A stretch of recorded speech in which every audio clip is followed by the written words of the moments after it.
You know how I can tell that there's spiritual warfare in the community? It is anytime you see people try to put up boundaries around something very sacred, there's upheaval. There is something about a woman, there's something about a demographic of women that's the most unprotected, the most sexually violated, perpetually abandoned, perpetually turned into single mothers.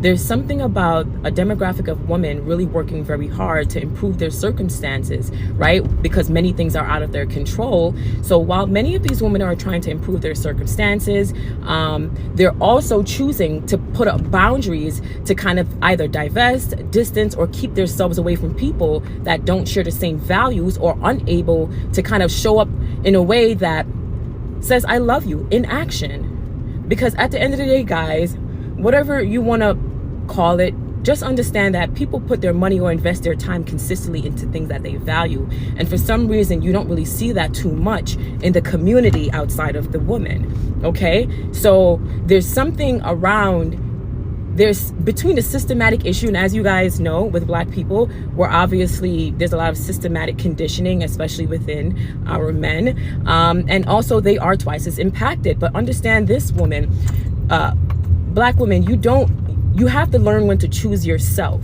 You have to learn when to break these karmic cycles. Breaking karma is legitimately not only in what you do, it is in what you choose to accept, what you are allowing. A lot of these men are saying you need to take accountability, but they don't realize that you taking accountability is you choosing to either divest or stay away from situations because you simply don't have any idea what you're doing wrong.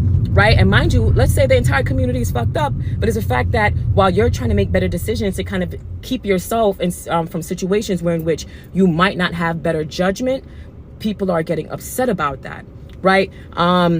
Many men are saying things like taking accountability, and honestly, it's a little bit of a slap in the face because there's something around the people with the lowest responsibility and show signs of really not being of leadership qualities that are really telling women they need to be held accountable. And I'm trying to figure out, like, accountable for what?